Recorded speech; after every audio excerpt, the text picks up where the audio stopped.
Hola muchachos, ¿cómo están? Bueno, esta semana nos toca trabajar la segunda sesión ya del nivel de quinto y secundaria que termina siendo el nivel superior. La clase anterior hemos hablado del periodo de la comunidad primitiva en el Perú o del periodo precerámico. Bueno, recuerden que el nombre de precerámico lo daba el arqueólogo John Rowe para terminar haciendo referencia a todos aquellos pueblos que todavía no habían producido cerámica, que era la muestra de su alto desarrollo cultural. En este mismo periodo, recuerden que el arqueólogo ayacuchano Guillermo Lumbreras terminaba hablando de que está bien, no hay cerámica, pero eso no significa de que no haya una organización social que se va complejizando o un desarrollo cultural que se va desarrollando. Para él, este periodo se dividía en dos etapas, el lítico y el arcaico. Recuerden que en el lítico los grupos son bandas de cazadores y recolectores nómadas, pero en la época del arcaico esto progresivamente va cambiando, porque se entra a un proceso de sedentarización y además de progresiva producción de sus alimentos.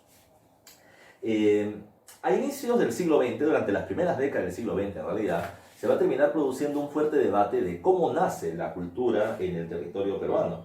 Y la alta cultura o civilización termina teniendo dos, tres, hasta cuatro propuestas. La primera, ya ha sido pregunta de examen de admisión, aunque solamente una vez. La primera la planteó Max Zülle, arqueólogo alemán que llega al territorio peruano después de haber hecho estudios en Japón y en México, quien terminó planteando de que la cultura no nació en el Perú. Llegó al territorio peruano y se le llamaba teoría inmigracionista. Según él, los mayas por mar llegaron hacia las costas del Perú y fundaron dos pueblos. La cultura proto-nazca en el sur, en la costa sur, y proto-chimú en la costa norte. Así que la cultura llega al Perú y se va a terminar desarrollando de costa a sierra de manera progresiva. Según él, las pruebas de ello terminaban siendo las construcciones piramidales ya que se venían teniendo en el Perú y la lengua muchic o mochica de la costa norte semejante al de los mayas. Solamente algunos años después, un peruano que había estudiado medicina en San Marcos y que había estudiado antropología en la Universidad de Harvard y arqueología en la Universidad de Berlín, ya Julio César Tello, terminó planteando de que eso era incorrecto, que la cultura nuestra nació en nuestro territorio, y eso se le llama teoría autóctonista, y que va a terminar naciendo o que va a terminar teniendo como cultura principal o cultura madre o matriz a la cultura chavín en la zona de la Sierra de Ancash. Desde ahí se va a terminar difundiendo por sierra y por costa. Un argumento básico, Chavín era más antiguo que Proto-Chimú o Mochica o que Proto-Nazca o Paracas. Así que no pueden ser las culturas más recientes que le den vida a las culturas más antiguas. Por ese argumento y otros más, Chavín era la cultura que le había dado vida a las demás. También, y pregunta examen de admisión, Chavín planteaba, o Tello planteaba que Chavín tenía un origen amazónico. Que como lo veremos, sus dioses van a tener características ligadas a lo que él consideraba pueblos de procedencia selvática. Según él, por tanto, los pueblos de la zona de la selva, los arawak, habían traído sus diferentes divinidades. La serpiente, el cocodrilo o el jaguar, los habían mezclado con el dios andino que era el cóndor. Así que los terminaron mezclando y nacen sus divinidades. Así que según él, por esos divinidades o estos animales de carácter selvático es que se venía teniendo ese tipo de origen de esta región del país, de origen amazónico. Más adelante Federico Kaufmann plantea que no, que si la cerámica es lo que muestra el desarrollo cultural de un pueblo, pues la cerámica más antigua estaba en Ecuador, con la cultura valdivia, dándole esta vida, por ejemplo, a los mayas y a los chavín por acá. Esa es la llamada teoría aloctonista. Y la teoría, digamos, más acorde a este proceso es la llamada teoría hologenista, nuevamente de Guillermo Lumbreras. Él menciona que, bueno, la base del desarrollo cultural de un pueblo se termina encontrando en las relaciones que existen entre la población y su medio ambiente natural. Es decir, yo termino adorando a la lluvia, por ejemplo, si es que estamos en un territorio seco. ¿Ya? Entonces la lluvia va a terminar siendo una divinidad importante. O el sol, las creencias en las características de la naturaleza, o en el dios de los temblores como Pachacamac. Pero no significa de que no haya existido una influencia externa. Puede existir, pero solo es influencia. Lo más importante es el desarrollo cultural local influenciado por elementos externos. Tomando en cuenta esos datos, es que ahora vamos a pasar a trabajar específicamente al siguiente periodo, que es precisamente el que estamos hablando, del llamado, de acuerdo a John Rowe, el periodo del horizonte temprano, y de acuerdo a Lumbreras, el llamado periodo del formativo. Vamos a utilizar esta división, la del periodo formativo, ya para poder hablar lo siguiente. Veamos. Dice acá, el periodo formativo, que termina llamando así Lumbreras esta etapa, está desarrollándose entre el año 2000 al 200 a.C., 1800 años de desarrollo. Esa etapa ya del periodo formativo se subdivide en tres momentos. Aquí hay una línea de tiempo: formativo inferior, medio y superior. El formativo inferior, bueno, la cultura más importante de esa época la encontramos con la cultura chavín, que es la sociedad de mayor importancia y desarrollo del formativo medio. Podríamos llamar, por lo tanto, de manera simple, que el formativo inferior es la época pre-chavín, y la época del formativo superior es la época post-chavín. Es decir, antes que Chavín se convierta en un pueblo poderoso, se encontraban diferentes pueblos pequeños en el formativo inferior, y cuando Chavín pierde su poder, esto lo vamos a terminar observando en la época del formativo superior. No se olviden algo, siempre tengan esto en su cabeza: cuando alguien pierde, otro gana. Cuando Chavín va perdiendo poder, aparecen pequeñas culturas locales independientes, que han absorbido los logros de la cultura Chavín y que van a ir generando sus propios logros regionales. Este es el formativo superior. Una característica general de este periodo formativo es esto: que se desarrolla un estado de carácter teocrático. No se olviden, lo hemos hablado la vez pasada. Teo significa Dios. Crático viene de kratos, que es poder. Entonces hablamos del poder de Dios. No se olviden, los pueblos consideran de que los dioses, la fuerza de la naturaleza, terminan dando los alimentos, la vida, la salud, pero también las leyes y los tributos que la gente está obligada a pagar. No se olviden que en un estado teocrático, pregunta examen de admisión para Historia Universal, quien gobierna son los sacerdotes, pero justifican su poder en las supuestas divinidades o fuerzas de la naturaleza. Entonces encontramos sacerdotes como gobernantes y iremos viendo cuáles son los cambios en cada una de estas etapas. A ver, comencemos. El periodo formativo inferior, no se olviden ustedes, es el periodo donde nacen las altas culturas o civilizaciones. ¿Qué debe tener un pueblo para ser alta cultura o civilización? Debe tener cerámica. No se olviden de ese dato. Y les dije la vez pasada, y está grabado, y lo debes haber apuntado: para que haya cerámica tienen que haber dos cosas: arcilla como elemento básico para poder hacer la cerámica, y hornos. Si no hay eso, no podemos hablar de desarrollo de cerámica. Cuando hablamos de altas culturas, recuerden que una alta cultura desarrolla esto: artesanías. Y cuando hablamos de las artesanías, ¿qué encontramos ahí? ¿Qué es un artesano? Aquel que produce arte con sus manos. Este puede ser la producción de cerámica, que es lo más resaltante, de escultura, ya sea en piedra o en madera, la orfebrería o la producción de joyas en base a metales, la textilería y varios otros elementos más. Pero, ¿por qué no se hizo antes? Bueno, es que para que exista esto, tiene que haber una base económica que sustente ese progreso. Entonces, vamos a explicar la situación. Recuerden que en la época del Arcaico Superior ya se está desarrollando agricultura. Pero la agricultura era principalmente una agricultura de secano, les había mencionado la vez pasada, una agricultura extensiva. Yo cultivo en los territorios que se han terminado fertilizando por las lluvias, pero la producción agrícola era muy limitada. Lo importante es que ahora se ha desarrollado algo nuevo, y ese algo nuevo termina siendo la llamada agricultura intensiva. ¿Qué significa la agricultura intensiva? Que se ha desarrollado agricultura con la aplicación de tecnologías. Y para eso va a terminar naciendo una cuestión novedosa llamada con el nombre de los canales de regadío o irrigación. ¿Qué es un canal de regadío? Miren ustedes, a ver, vamos a utilizar tus clases de geografía, y clases que has escuchado antes también en historia. Un río, termina pasando por un lugar llamado cauce. El cauce es el lugar por donde avanzan las aguas del río. Las laderas del río se les conoce con el nombre de, o van a terminar formando algo llamado con el nombre de valle. Toda esta zona es un territorio fértil, porque se ha fertilizado por las aguas y los minerales que este río viene trayendo.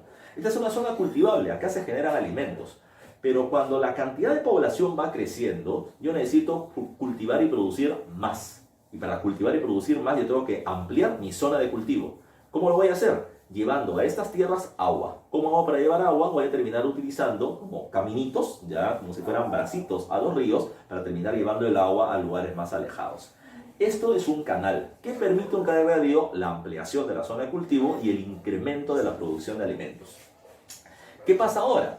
Como el hombre está produciendo, o los grupos humanos están produciendo más alimentos, se está generando algo llamado con el nombre de excedentes productivos o excedentes de producción. ¿Qué significa un excedente? Aquel que se tiene de más, o aquello que se tiene de más. Los grupos humanos que requieren, vamos a poner así, una familia requiere 30 raciones de alimentos al día, para poder sobrevivir, Por lo tanto, ahora gracias a los excedentes termino produciendo no 30, sino 40, 45, 50. Estos excedentes, este exceso, ¿qué me permite? me permite producir, ¿ya? O tener más de lo que yo requiero. Si necesitamos 30 raciones de alimentos por familia al mes y tenemos 50, me sobran 20, ¿qué va a pasar? Un grupo de la población va a decir, bueno, a mí no me gusta cultivar la tierra ni me gusta criar animales. ¿Qué voy a hacer? Voy a terminar, o he terminado encontrando un tipo de tierra que si le echas agua se puede terminar moldeando, la arcilla. Antes de que yo puedo terminar haciendo recipientes que lo puedo terminar entregando a otra persona. Si se lo entrego a otra persona, como no hay dinero, lo que vamos a hacer es entregar un producto, este recipiente, a cambio de este exceso de alimentos que tengo. Yo le diré, bueno, te ofrezco este lugar donde puedes guardar tus excedentes a cambio de 5 raciones de alimentos. Bueno, la otra persona pensará, yo tengo 50, necesito 30, este recipiente me va a terminar sirviendo para guardar esos 20 que tengo, pero tengo que pagar 5. Bueno, me voy a quedar con 15, o sea, no me muero de hambre, así que voy a terminar pagando, entre comillas, por ese trabajo con productos y se acaba de terminar generando una cuestión especial. Estas personas se dan cuenta de que pueden terminar viviendo o obteniendo alimentos sin cultivar ni terminar criando animales. Lo voy a terminar haciendo a través específicamente de las artesanías. ¿Qué es lo bueno de este proceso? Bueno, lo bueno es que se va a terminar generando que las personas se puedan dedicar exclusivamente a ese trabajo artesanal. Es decir, que vamos a terminar encontrando a personas de tiempo completo o parcial dedicados al desarrollo de cerámica, el desarrollo de cultura, etc. Gracias a esto ya podemos hablar de un periodo de alta cultura por el desarrollo artesanal que se viene teniendo en la época. Ahora, otra característica de este periodo es que todavía no encontramos una gran sociedad que termine ejerciendo influencia sobre muchas regiones a la vez. Lo que encontramos son una serie de pequeños estados teocráticos locales, un territorio de muy poca expansión de influencia, y autónomos. Todavía no existe un gobierno unificado. Acá se está poniendo un pequeño recuadro de algunas de las culturas más importantes de la época. No son las únicas, ¿eh? Hay muchísimas en el territorio del Perú, pero estamos poniendo solamente algunas resaltantes. Si decíamos hace un rato que una de las muestras del alto desarrollo cultural terminaba siendo la cerámica, pues la cerámica no se va a terminar observando en un solo territorio. La cerámica se ha terminado encontrando ya en diferentes lugares. Se menciona que la cerámica más antigua del Perú le pertenece a la selva, a la zona de Ucayali, con una cultura llamada Tutiscanyo. Pero también hay muestras de cerámica muy antigua en la costa de Ancash con las Aldas o en la zona de sierra en Huánuco con Cotox. ¿El Cotox no es el de las manos cruzadas? Sí, pero Cotox tiene una siguiente fase. El templo de las manos cruzadas es en la época Cotox Mito. En la época Cotox Guairajirca encontramos la producción de cerámica en costa, sierra y selva. La orfebrería. ¿Qué es la orfebrería? Es cuando tú agarras un metal y lo terminas transformando en joyas. Eso lo vas a terminar teniendo con diferentes pueblos. Los tienes con Punturhuasi, lo tienes con Cupisnique, lo tienes con Pacopampa. Pero por poner un ejemplo nada más, Punturhuasi en Cajamarca van a terminar haciendo, por ejemplo, esto, que terminan siendo como coronas de oro, ¿ya? Hechos precisamente para sus gobernantes, ¿ya? Con algunas muestras de imágenes de rostro precisamente en ellas. Pero así como tenemos esto, tenemos los frisos. Los frisos terminan siendo esculturas que se hacen en las paredes, ¿ya? En las paredes de los templos, por ejemplo. En este caso destacan dos. Uno termina siendo Garagay. Aquí en Lima, en San Martín de Porres, encontramos a Garagay. Y en Garagay se terminó encontrando una serie de frisos en sus paredes de adobe, pues estamos en la costa. Y entre ellos destacan, por ejemplo, esta que está acá, que termina siendo una suerte de ser mitológico con colmillos, que viene teniendo como una suerte de saliva que viene saliendo de su boca. Hay muchas interpretaciones de qué cosa es esto. Para algunos termina siendo algo así como la creación de la palabra, ¿ya? O la palabra creadora. Pero también aparecen algunos personajes que parecen como crustáceos con características felínicas, ¿ya? Que ya vamos a mencionar por qué. Pero también está en Sechín, un caso especial que venía en pregunta de examen de admisión. En Sechín se observa la figura de este personaje, que es debatido, pero San Marcos ya le puso a la idea de que este termina siendo un guerrero. Parece un personaje con una suerte de gorra, que podría ser un casco, y esto con una suerte de porra, que podría ser un instrumento militar. En las paredes del templo de Sechín lo que vas a terminar encontrando son un montón de piedras, ¿ya? Con un sistema de incisión. Se raspa la piedra para poder dejar grabado la imagen. Hay cuerpos descuartizados, cabeza por un lado, piernas por un lado, brazos por el otro, intestinos por un lado, hígado por un lado, lo que muestran de que o ellos están matando a sus contrincantes derrotados o están haciendo sacrificios. Por eso es que también algunos autores hablan de que estos son sacerdotes y no militares. Pero vamos a dejarlo con la característica del guerrero, como ha sido pregunta de examen de admisión. Pero es una muestra de los frisos o las esculturas en piedra que ellos terminaban haciendo. Y en la astronomía, un caso especial termina siendo Chanquillo, ubicado en la zona de Ancash, donde se termina observando un observatorio astronómico, el más antiguo de América, aunque es del año 700 a.C., pero le pertenece a este pueblo y hay que tomarlo en consideración para posibles exámenes. Ahora, ¿de dónde salió Chavín? Que es precisamente el dato que hay que tomar en cuenta. Lo que pasa es que entre estos pueblos hay uno, que no hay que olvidar, que se llama Huántar. Huántar está en Ancash también. Y en el caso de Huántar, ¿qué pasaba? Cada uno de estos viene teniendo su propio gobierno, sus propios sacerdotes, sus observaciones astronómicas, sus datos agrícolas y demás. Pero el caso especial termina siendo el caso del pueblo Huántar. Los sacerdotes de Huántar vienen teniendo una observación astronómica muy precisa, es decir, miran al cielo y pueden predecir cambios con respecto al tiempo, la lluvia y demás, pero muy precisos. Eso permitió de que el pueblo de Huántar termine teniendo una alta producción agrícola, además de un uso adecuado de los canales de regadío. ¿Qué pasó? Los pueblos de los alrededores comenzaban a preguntarse por qué Huántar tiene la producción agrícola que yo no tengo.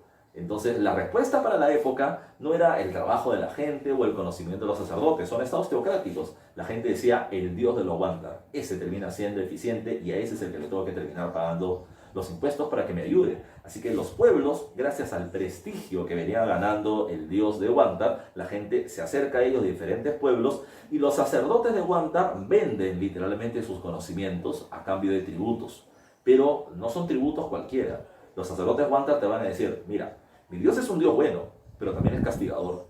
Si tú quieres que Él te ayude, te tienes que comprometer a pagarle tributos permanentemente, ¿ya? Y de esa manera los sacerdotes de Huántar van a terminar obteniendo tributos gracias a los conocimientos que poseen.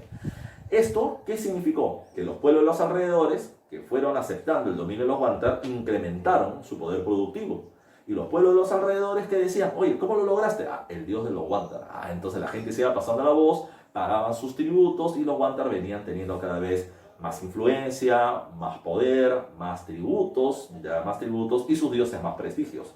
Poco a poco el pueblo de los Huántar fue creciendo en influencia hacia muchas regiones y eso es lo que le da el nombre de Chavín de Huántar, que es lo que encontramos en la época del formativo medio. En la segunda etapa del formativo, en el formativo medio, Chavín es la cultura más importante. Y este periodo de difusión de su estilo de cerámica y estilo de arquitectura y de culto a sus dioses, en gran parte del territorio peruano le va a dar vida a este periodo llamado con el nombre del Horizonte Temprano. A ver, cuando hablamos de Chavín, recuerde, ¿Chavín dónde nació? Chavín nace en Ancash, en el callejón de Conchucos, entre dos ríos, el río Mosna y el río Huachexa. Entre estos dos ríos, acá, en la parte de la bifurcación o división de los ríos, en esta zona se va a terminar encontrando la construcción de su templo, ¿ya? Que es el templo nuevo y el templo viejo o el complejo de Chavín de Huántar.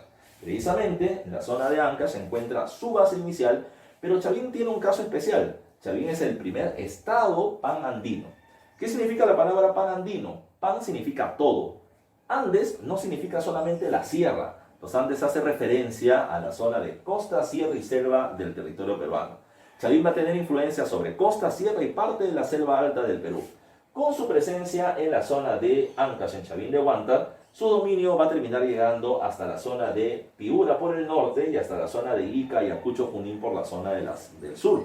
Aunque su influencia se termina encontrando hasta la zona del sur de Ecuador, en la zona del altiplano, en la zona de Puno. Su influencia va a ser muy grande. ¿Por qué? ¿Cuál es la muestra del poder de Chavín? No se olviden. John Rowe hablaba no de formativo, hablaba de horizonte e intermedios.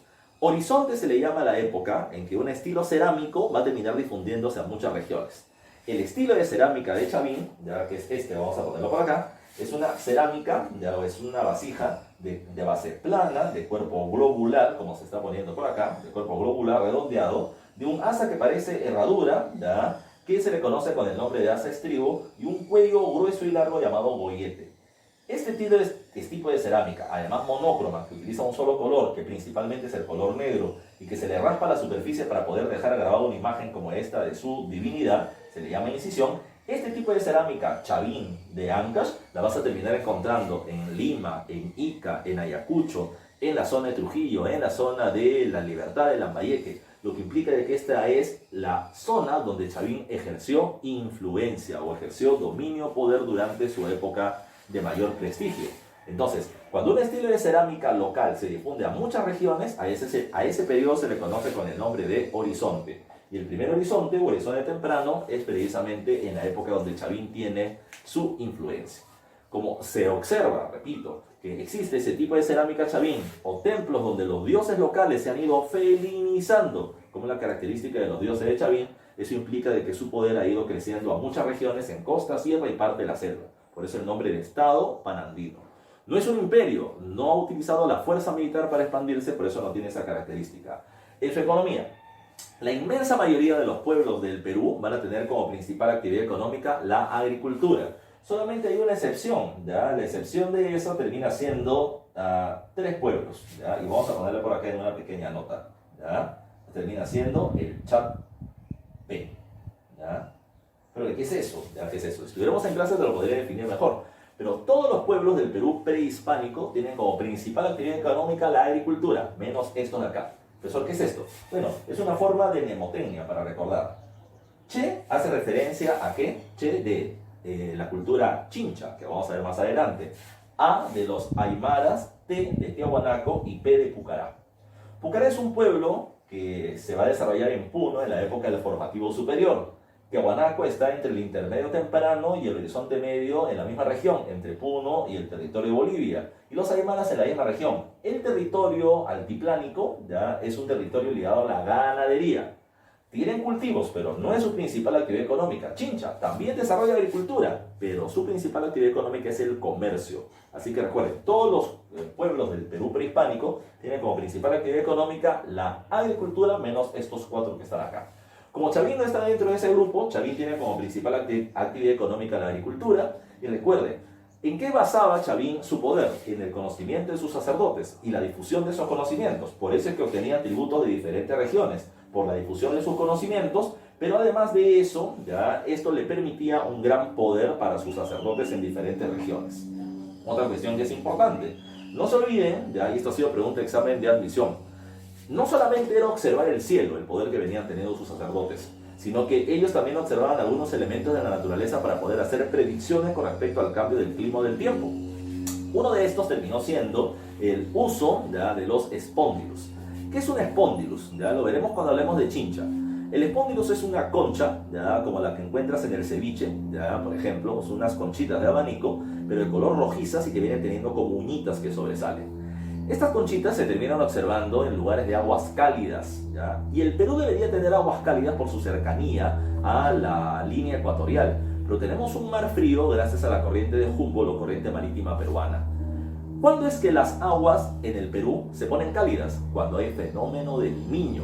Las aguas frías se retiran y las aguas cálidas aumentan en nuestro territorio, afloran. Entonces, ¿qué es lo que pasaba? Tú sabes muy bien que cuando hay un fenómeno del Niño, las lluvias y los huaicos se van a terminar incrementando en el Perú, sobre todo en el norte del país, y en el sur van a haber muchas sequías. Los Chavín sabían eso.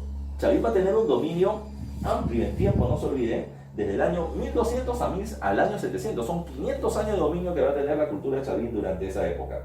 El fenómeno del Niño era evidentemente algo que los terminaba afectando. Entonces ellos tenían que predecir el fenómeno del Niño.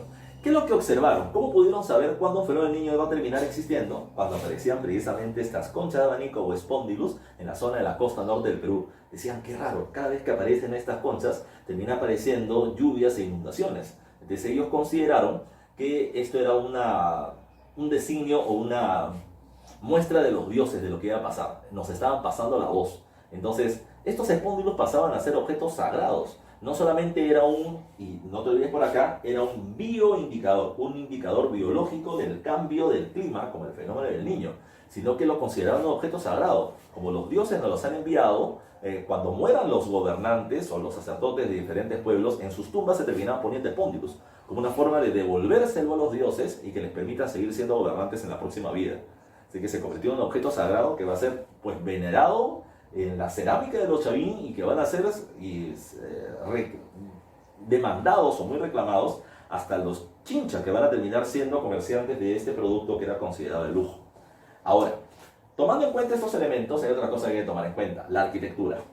En el caso de la arquitectura de los chavín, como ellos están en la sierra, todos los pueblos de la sierra van a terminar construyendo en base a un material, la piedra, para resistir la intensa lluvia que hay. En la costa el material es el adobe, ¿ya? Los ladrillos de barro, si lo queremos llamar así. Pero en el caso de la sierra, ellos van a terminar teniendo todo un complejo arquitectónico. Cuando ellos eran Huántar, pueblo chiquito, venían teniendo solamente una parte del templo, esta parte que está acá, ¿ya? Esta ala en forma de L, ¿ya? De 2 niveles, como se construía en la sierra. Esto va a quedar el llamado templo antiguo o templo de Chavín de Huántar. Pero a ese templo se le terminó sumando luego, cuando fue adquiriendo más poder Chavín, esta segunda etapa que es el templo nuevo. Si te das cuenta, va a tener una forma de U, ¿ya? Esa es una característica de los templos de la época, los templos en forma de U. Dentro de esto hay otra cuestión especial. Si bien su arquitectura ya la va a tener Chavín en su templo principal, va a terminar luego difundiendo ese mismo tipo de patrón arquitectónico a diferentes pueblos de sierra y costa. Y los dioses locales van a ir asumiendo las características del dios de los Chavín, que es un dios felínico. ¿Qué se observa en estos templos? Bueno, si hay un templo donde se adoraba a los dioses, tienen que haber figuras de los dioses. Y en el caso de los Chavín tenemos algo. En el templo viejo, en esta zona de acá, en su interior, en el centro, está la figura del famoso lanzón monolítico. El lanzón monolítico es una escultura, no es un dios. En la figura del lanzón, ya, que es de 5 metros de alto de piedra sólida, en el templo, en el centro del templo de Chavín de Huántar, se termina encontrando la figura de un personaje especial. Es un ser felínico que viene saliendo de sus cabezas como serpientes, como si fueran cabellos, viene teniendo colmillos, manos y piernas con garras apuntando uno hacia arriba y abajo, ¿ya? Ahora, esta cuestión o este personaje es un caso especial. En el lanzón monolítico está la figura del dios jaguar, Este es un caso muy particular. ¿Por qué? Porque los Chavín, ¿qué es lo que habían hecho? Según su mitología, ¿ya? Este dios terminaba siendo el creador de todo cuanto existe, muy poderoso. Y por eso es que los Chavín literalmente lo encierran en ese templo, ¿ya? Porque si es que lo dejamos escapar, así como él es muy poderoso, creador, también es destructor, y hay que evitar que eso suceda.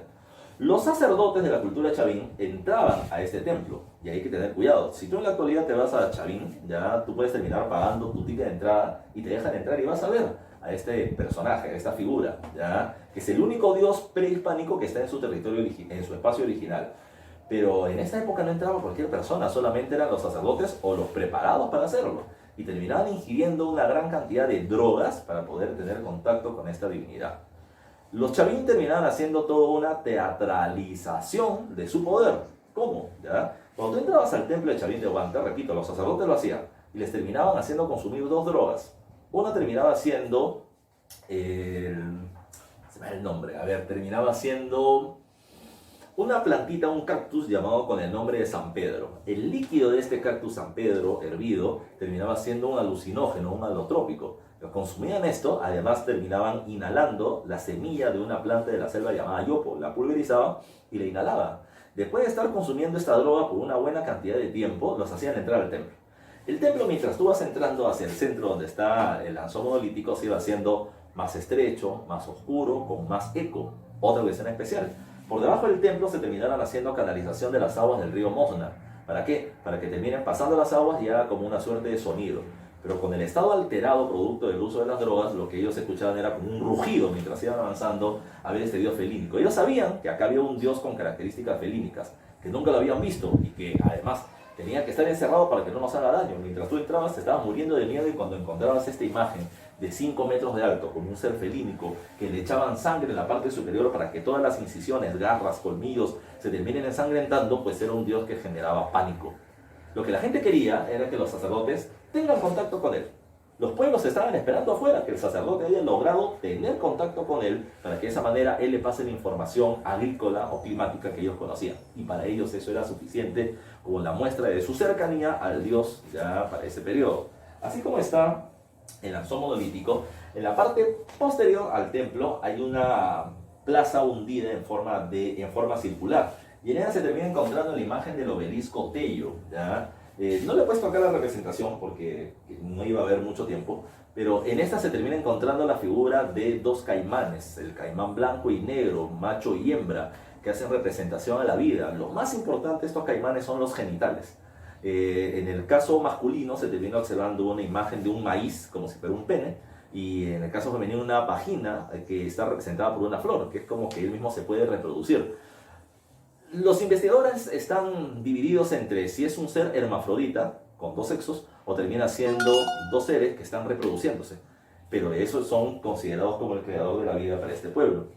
En el templo nuevo se termina encontrando dos cosas. En su interior ya debió estar esta imagen que es la estela de Raimondi, donde aparece el dios de las varas, ya, el dios de las varas o el dios de los báculos, que está en tu libro. Este dios está tomando dos palos largos, que representa el poder en el cielo, o en el clima, en la lluvia, y el poder en la tierra, que terminan siendo el control sobre el suelo para la agricultura. Es un dios ligado a la fertilidad agrícola, ¿ya? Que va a ser representado en diferentes pueblos, lo vamos a ver más adelante con Paracas. Y en los alrededores de esta están las famosas cabezas clavas. Las cabezas clavas terminan siendo una serie de cabezas, ¿ya? Que están clavadas literalmente en las paredes del templo. Pero lo particular es que estas van a ir sufriendo una transformación. El primero de los rostros termina siendo un rostro totalmente humano, veanlo ustedes, totalmente humano. Pero mientras se va avanzando, estos rostros van cambiando. Y acá se está poniendo una serie con algunos datos en particular. Miren acá, ¿ya? Este de acá viene teniendo cabeza con cabello de serpientes, como el que está en esta figura acá al costado. Pero además de eso, acá en la puntita de su nariz va saliendo como un moquito, ¿ya? ¿Por qué? Lo que pasa es que este hace referencia a un sacerdote que está en estado de trance. Ha consumido las drogas que a su lado te dije. Los esfínteres se relajan y está moqueando, babeando seguramente, y hasta orinándose tal vez. Pero de esta cuestión hace referencia al cambio del rostro. Mira, otra escena posterior va teniendo algunas características híbridas. Viene teniendo características humanas y características felínicas hasta que se convierte en un felino por completo. ¿Qué pasaba? Según la creencia de estos pueblos, en el momento que se consumía algún tipo de alucinógeno, ellos iban transformándose en los dioses, que eran los felinos. Lograban entrar al plano espiritual de los dioses, tener contacto con ellos, obtener el conocimiento que ellos terminaban teniendo, y esto era importante para terminar permitiendo el desarrollo agrícola de los pueblos, ¿ya? O sea que para la población era muy importante que estos sacerdotes logren tener contacto con las divinidades, porque de esa manera ellos eran los intermediarios con los dioses y quienes daban los conocimientos que nosotros requeríamos y por el cual teníamos que pagar tributos. La cerámica ya te mencioné sus características y ahora tenemos que ver otra cuestión más. ¿Qué pasó con Chavín al final?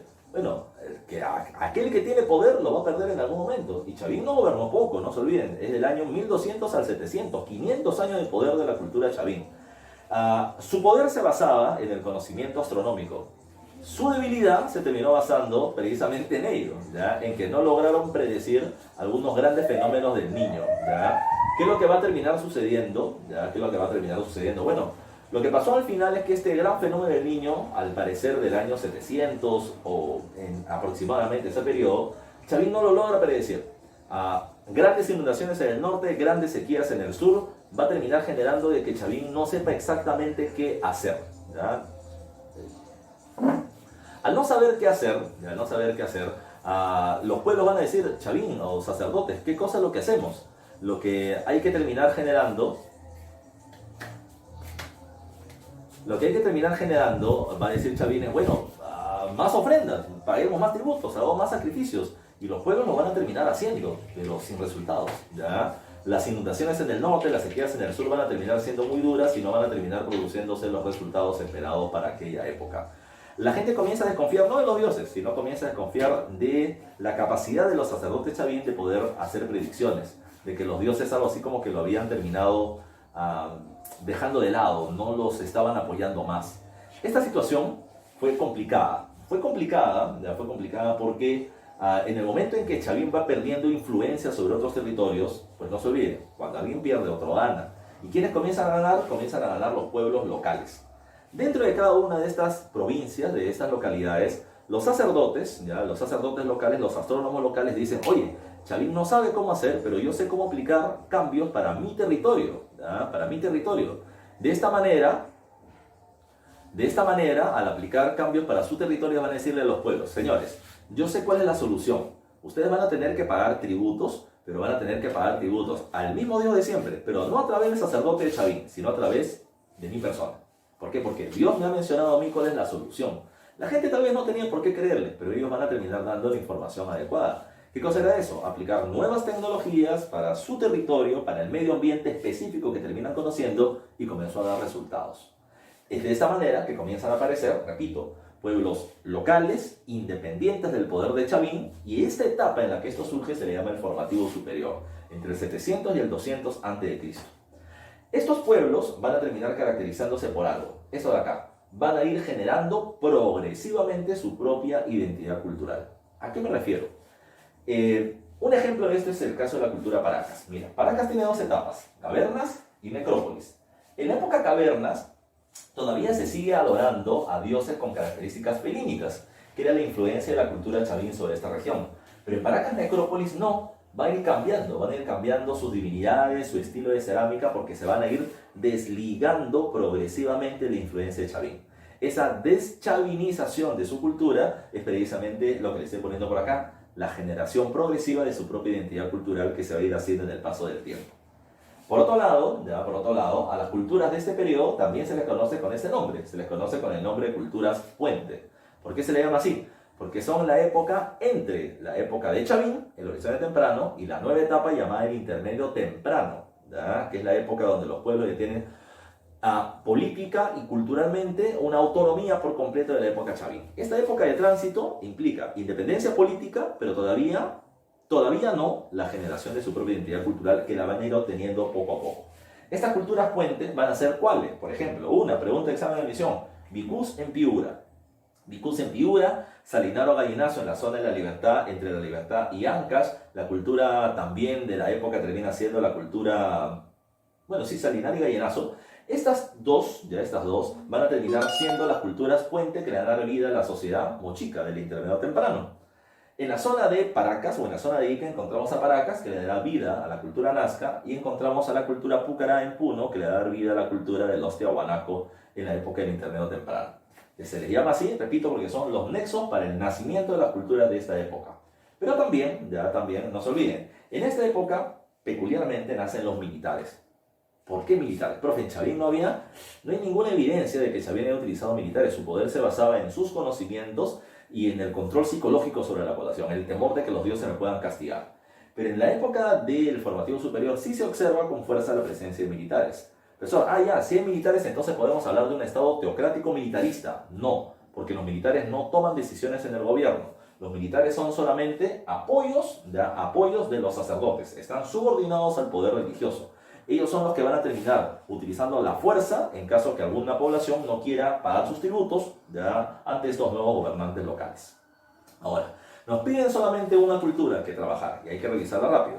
La cultura Paracas. Paracas se va a terminar dividiendo en dos etapas, como ya lo hemos mencionado. Está en Ica y se divide en dos etapas. La más antigua, Paracas Cavernas, y la más reciente, Paracas Necrópolis.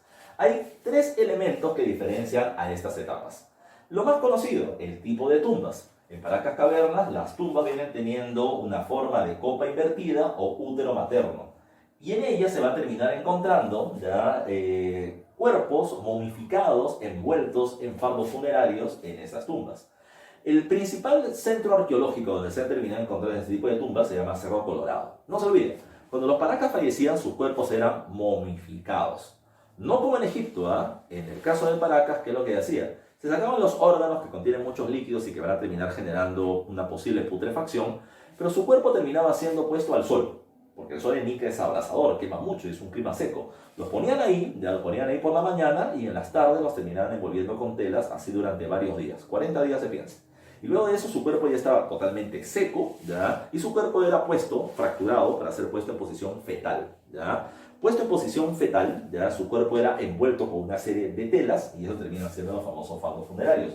Pero estas tumbas de Paracas Cavernas son tumbas familiares, reducidas.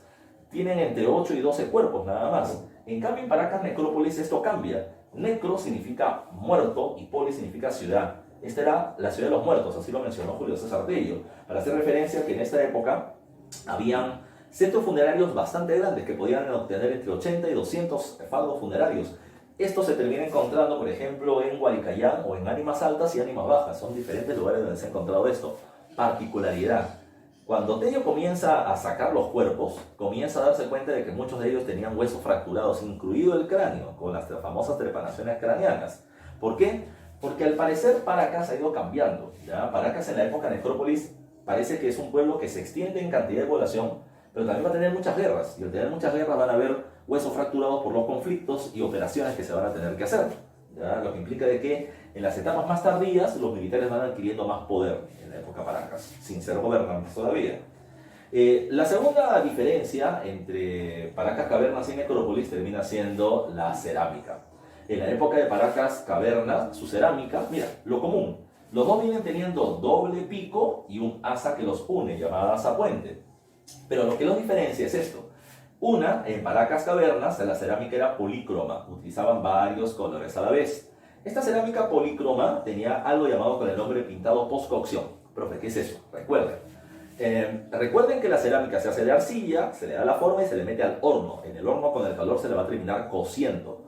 Post-cocción significa de que se le va a terminar pintando después de sacarlo del horno, ¿ya? Este es el tipo precisamente de técnica que se utilizaba para poder pintar la cerámica. Problema. La pintura, cuando se termina el diseño o los colores que se venían poniendo, en muchos casos se descascaraban, los colores se iban perdiendo, pero se le llama pintura fugitiva a la época de cerámica de Paracas Cavernas.